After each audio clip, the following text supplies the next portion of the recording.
अब आपको ये नहीं सोचना है कि एक तिथि घट गई तो 9वीं इस तारीख को पड़ गई तो अपने को, आप तो 9 दिन माता के जवारे बोने वाले, माता की जोत जगाने वाले कभी भी घटती तिथि में कार्य नहीं करते, वो बढ़त में ही करते हैं। उनको ये मतलब नहीं पड़ता कि तिथि कौन सी घट रही कौन सी बढ़ रही, उनको तो 9 दिन पूरे करना है। अब कई कई के भ्रम हो गए कि महाराज जी जैसे पहले दिन 9 चढ़ाए, दूसरे दिन 18 चढ़ाए, फिर हम क्या 36, ऐसा नहीं है। बस केवल तुम्हें प्रतिदिन 9 और बढ़ाते जाना, 9 का पहाड़ा याद कर लो बस, और कुछ नहीं करना। और उस क्रम में आप अनुष्ठान करो और भगवान शिव का स्मरण करो, माता रानी का स्मरण करो। विश्वास है मुझे मेरे शंभू पर, मेरे शंकर पर, तुमने जो मांग कर अनुष्ठान करोगे इस गुप्त नवरात्र में, मेरा देव अधिदेव महादेव के जो सोच कर आपने किया और दिल से अगर करा है, फिर वही वाली बात है कि शरीर से नहीं करना है अपने को। तुम हाथ जोड़ लो किसी के भी, तो वक्त पड़ने पर तो तुम किसी के भी हाथ जोड़ सकते हो। अगर भगवान के जोड़ रहे हो तो किसी के भी जोड़ोगे, तो समय आएगा तो और साहब हमारा ये काम कर दो, साहब हाथ जोड़ लोगे। तो हाथ जोड़ने से परमात्मा नहीं मिल सकता, केवल शीश नवा देने से, सर झुका देने से परमात्मा नहीं मिलता। हृदय से झुकना पड़ेगा, अपने मन से, अपनी चित्तवृत्ति से, अपने हृदय से। आप जब नमन करोगे, नतमस्तक हो जाओगे, इस दिल से आप भगवान को जब रिझालोगे, भगवान तुम्हारे सामने हो। किसी ने बहुत सुंदर बात कही है, कम रिश्ते बनाइए। कितने रिश्ते बनाइए? कम रिश्ते बनाओ पर उनको निभाइए। यहां गए तो ढेर सारी बहन बना ली, भाभी बना ली, चाची बना ली, काकी बना ली। वहां चले गए तो वहां ढेर सारे रिश्तेदार बना लिए, वहां चले गए तो वहां ढेर सारे रिश्तेदार बना लिए। और जो घर के रिश्ते हैं 5, 6, 7 वही नहीं निभ पा रहे और दुनिया भर के निभाते फिर रहे।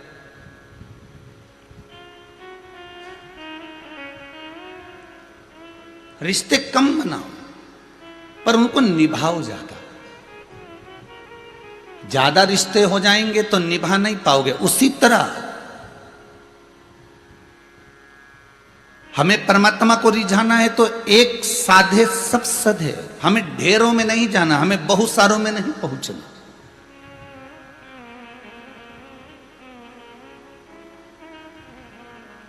हमें बरसाती मेंढक नहीं बनना कि थोड़े समय के लिए हमने इनको रिझा लिया, थोड़े समय के लिए हमने उनको रिझा लिया, थोड़े समय के लिए हमने इनको रिझा लिया। बरसाती मेंढक करता क्या, पानी चालू हुआ ने टटर करना चालू कर देता है। उसी तरह जैसे ही कहीं का भजन वाला मिल गया तो भजन कर लिया, कहीं कहीं वहाँ चले गए, कहीं वहाँ चले गए, कहीं वहाँ चले गए। जगत में हमको नहीं टोलना, रिश्ते कम बनाओ और उनको निभाओ ज़्यादा। उसी तरह हमें 10 जगह पर 10 रिश्तेदारी नहीं बनाना कि हमने इधर बहन बना लिया, उधर कुटुंब बना लिया, उधर चाची, उधर भाभी, उधर मामी, ढेर सारे मामा इकट्ठे कर लिए, ढेर सारी मौसी इकट्ठी कर ली, ढेर सारे रिश्तेदार इकट्ठे कर लिए। अब इकट्ठे तो हो गए पर निभा रहे हो क्या तुम उतने?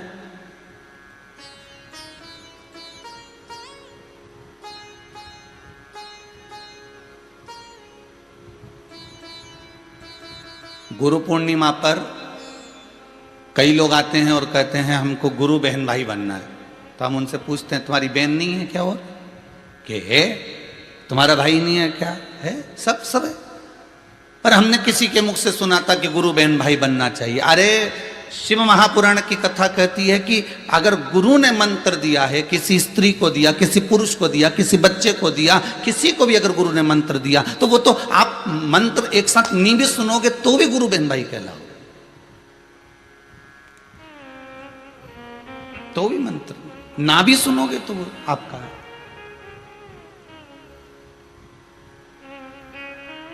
जितना निभ जाए उतना करिए। शिव महापुराण की कथा कहती है आप जितना भजन दिल से कर सकते हो, भोलेनाथ जी से जितना स्मरण आप मन से कर सकते हो उतना करिए। दिखावे से नहीं। मैंने बहुत सारा तिलक लगा लिया चंदन का। कई लोग उज्जैन जाते हैं महाकाल, तो वहां पर जाके ऐसे बन जाते हैं कि मंदिर में जाते से पंडित जी को बुला के महाराज चढ़ा लपेटो जरा, और वो छापा भी लगा, तो त्रिशूल वाला डमरू वाला, और वो तिलक छापा लगा के और चंदन लगा के और बढ़िया चकाचक, और जरा हाथ में बहुत सारी मोली गंठा बांध दो, तो उनने भी महाराज जी ने खूब जोरदार बांध दिया, और बच्चा कुचा था तो फेविक्विक से चिपका भी दिया। लो अब खुलेगा ही नहीं, बहुत भयंकर चिपका, खुद दम से चिपकाया।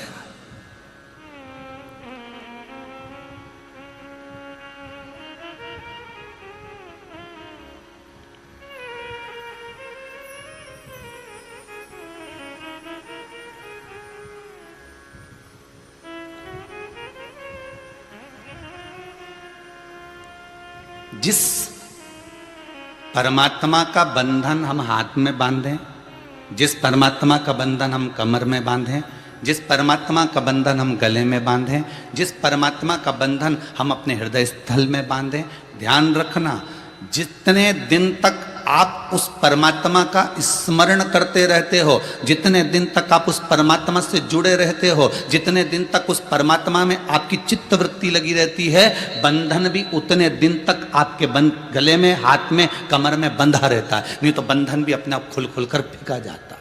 उसको फेविक्विक से चिपकाने की जरूरत नहीं पड़ती। फेविक्विक से तो तुमने इसलिए चिपकाया कि जगत को दिखाना था कि मैं गया था, महाकाल में गया था, विश्वनाथ में गया था, ओमकारेश्वर, मैंने वहाँ पर पूजन करी, मैंने वहाँ तिलक लगाया, वहाँ चंदन लगाया, और जोरदार, मैंने बहुत बढ़िया, ऐसा जोरदार। बिहारी जी में जा रहे हो और बांके बिहारी जी के लिए माला ले रहे हो, तो तुम्हारे मन में ये भाव नहीं आना चाहिए कि माला तो मुझे बिहारी जी को देना है, परंतु माला दूसरी वहां से वापस लेके अपने गले में पहनना है। आधे से ज्यादा लोगों की सोच ये हो गई कि बिहारी जी के लिए माला नहीं खरीदते, वो अपने लिए खरीदते हैं। ये बड़ी वाली माला कितने की, कमल की माला कितनी है, कितने की है, ये कुंदन की माला कितने की है, ये वैजंती की माला कितने की, वो बिहारी जी के लिए नहीं ले रहे। आजकल एक नया लोगों को एक फैशन चालू हो गया कि हमें बिहारी जी को तो केवल दिखाना है, हमें बिहारी जी को तो केवल सामने ले जाकर रखना है, बाकी की माला हमको पहनना है।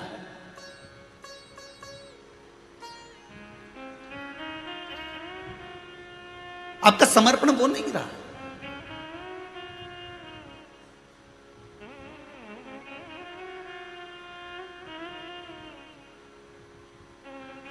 हमें बिहारी जी को माला पहनाना है, ये तुम्हारा भाव होना चाहिए।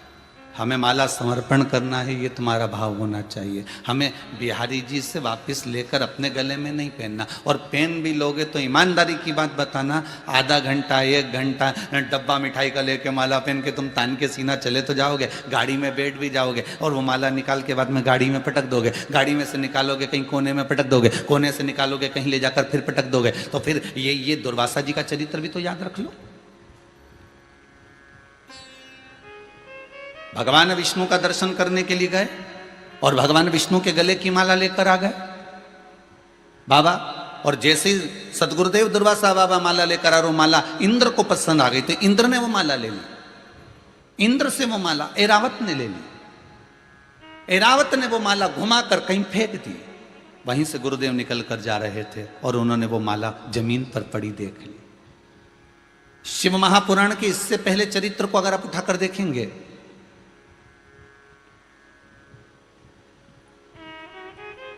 तो उसमें आपको वर्णन किया था कि भगवान की बेलपत्री, भगवान का प्रसाद अगर पलंग पर रखा है तो दोषपूर्ण है।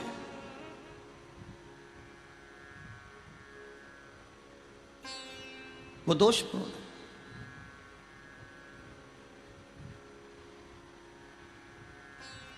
अब बाबा ने पूछ लिया, इंद्र, मैंने माला आपको दी थी, वो माला कहाँ है? इंद्र कहते मैंने तो ऐरावत को दे दी थी। ऐरावत से पूछा वो कहाँ है? मैंने तो अपनी मस्ती में फेंक दी, पांव के नीचे आ रही है।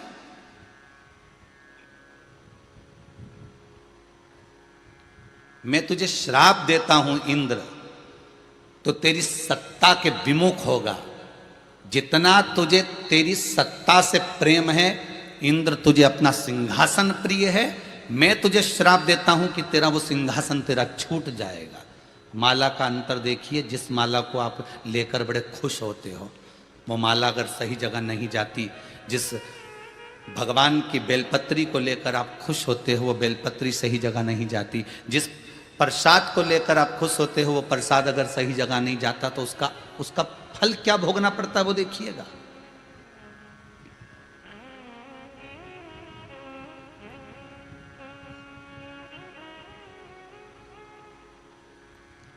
एक कथा आपको सुनाते हैं, वो कथा नहीं है, हमारे जीवन का प्रत्यक्ष उदाहरण, प्रत्यक्ष उदाहरण।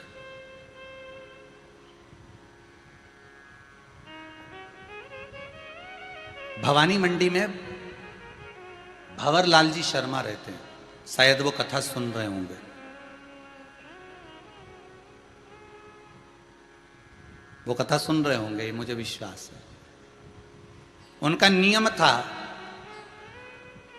हर महीने वो गोवर्धन नाथ जी की परिक्रमा करने जाते थे, और हमारा भी नियम था, हम गोवर्धन नाथ जी की परिक्रमा हर महीने करने जाते थे। कई बार ऐसा योग बन जाता था कि वो परिक्रमा पे हमारी कोई पहचान नहीं है, हमारी कोई जान नहीं है। ये भंवरलाल जी का नाम हमको तो बाद में मालूम पड़ा कि ये भवानी मंडी के रहने वाले, वो भी पूछा उनसे, वो भी रो रहे थे तब पूछा गया। ये हकीकत की कथा, ये कोई कथा किसी पुस्तक से नहीं है, ये प्रमाणिकता। और उनका नियम था, गोवर्धन नाथ जी की परिक्रमा करते, लगाते, भगवान को शाम के समय पर वो बाबा को राजभोग धराते, गिरिराज दादा। खूब भगवान की सत्ता थी, खूब वैभव था, खूब पैसा था। जितनी बार आते वो आधा पीपा का, एक पीपा का, आधी बोरी का, एक बोरी का, वहाँ बोरी से राजभोग होता है गिरिराज जी में, तो वो भोग लगा देते, ठोर, मोहन थाल, लड्डू सब करते। अब धीरे धीरे बहुत उनका वैभव, बहुत पैसा था भंवरलाल जी के यहाँ, काम भी अच्छा था उनका, शायद पत्थर वत्थर का कोई काम था तो अच्छा। 6 महीना 8 महीना लगातार परिक्रमा उन्हें हर महीने करी। हम भी जाते रहे परिक्रमा, हमने भी घनी करी। तो धीरे धीरे व्यापार उनका थोड़ा कम हुआ। जो उनका पत्थर का काम था वो धीरे धीरे एक जगह का कहीं बंद हो गया, दूसरी जगह का भी बंद हो गया, तीसरी जगह का भी बंद हो गया। बड़े दुखी हो गए।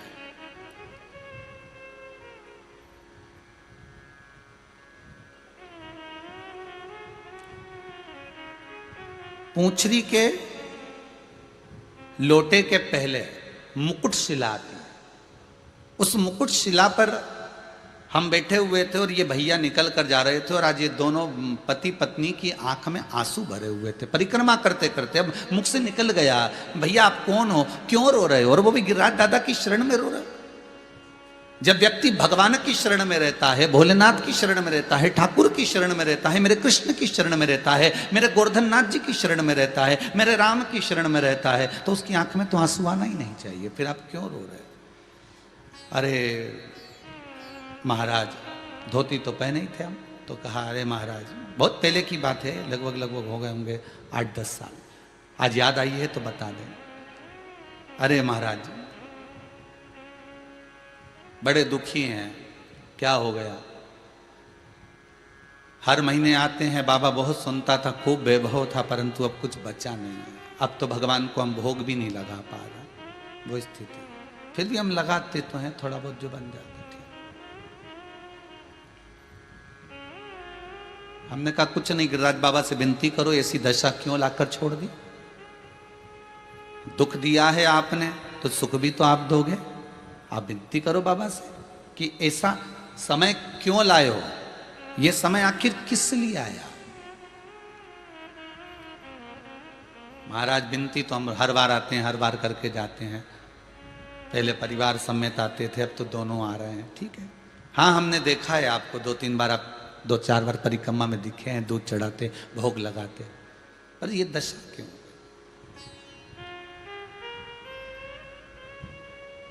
चल दिया हमारे साथ में, हम भी साथ में चलते चलते पूंछरी के लोटे के अंदर वाले रास्ते से निकलते निकलते जतीपुरा पहुंच रहे हैं। तो उनसे बात करी क्या करते हो आप यहाँ आते हो? तो हम बढ़िया सुबह ट्रेन से उतरते हैं, बढ़िया नहा धो के होटल आदि में, और भगवान की परिक्रमा करते हैं। दूध वगैरह चढ़ाना है, पूजन करना है, अर्चना करना है, अंग वस्त्र वगैरह सब पहना के शाम के समय बाबा का कुंभड़ा कर कर दूसरे दिन हम निकल जाते हैं। अच्छा, बस अब इसमें क्या गलती हो रही है ये पता नहीं है।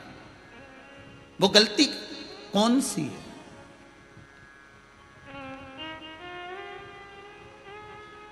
स्कंद पुराण में एक चीज बहुत पहले पड़ी हुई थी,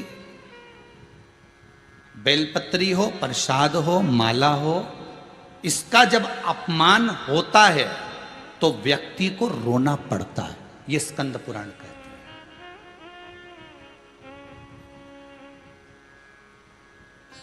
और इसलिए आपको बीच में एक बार कहा था, सबसे ज्यादा नरक में कौन पड़ता है?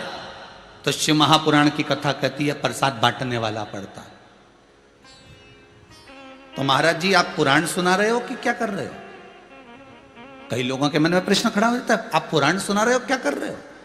प्रसाद बांटने वाला क्यों नरक में पड़ेगा? भाई, भविष्य पुराण के अंतर्गत लिखा हुआ है, स्कंद पुराण में भी अंतर मिलता है, थोड़ा सा भाव मिलता है कि प्रसाद बांटने वाला नरक में क्यों पड़ता है। उसका कारण केवल एक है। प्रसाद बांटने वाला जब प्रसाद बांटने खड़ा होता है तो प्रसाद शादी में नहीं बंटता, प्रसाद किटी पार्टी में नहीं बंटता, प्रसाद कहीं ढाबे पर या होटल पर नहीं बंटता, प्रसाद धर्म की जगह पर बंटता है। कथा, सत्संग, भजन, कीर्तन, नाम जाप, सुंदरकांड, ये वो पूजन की जहां जगह होगी वहां प्रसाद बंटेगा। धर्म की जगह पर जब प्रसाद बंट रहा है और आप प्रसाद बांटने खड़े हुए हो, आपका वाला आया तो आपने हाथ को इतना फैला लिया, और पराया आया तो हाथ को अपने छोटा कर लिया। अपने वाले को देखकर जो व्यक्ति धर्म की जगह पर खड़े होकर अन्याय कर जाता है, कपट कर जाता है, छल कर जाता है, बेईमानी और प्रपंच कर जाता है, मात्र प्रसाद दूसरे का, और उसमें भी तुम बांटने में छल कर रहे। अपना वाला आया तो तू 2 पेड़ा ले ले, और पराया आया तो तुम आधा ले लो, 1 ले लो। उस व्यक्ति को जिंदगी में रोना पड़ता है, नरक उसको भोगना पड़ता है।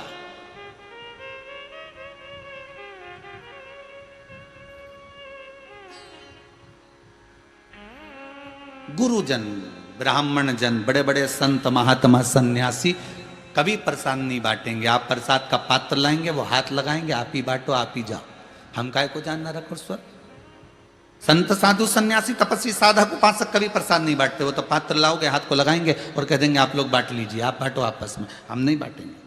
हाँ, कोई फल रखा हुआ है, आखा की आखा तो उठा कर दे देंगे, जितने लोग होंगे उनको ले जाओ, ये केला ले जाओ, ये सेव फल ले जाओ, सबको दे, पर वो प्रसाद। हमारे शास्त्र कहते हैं कहीं ना कहीं इंद्र से माला का अपमान हुआ, इसलिए इंद्र को सत्ता विमुख होना पड़ा।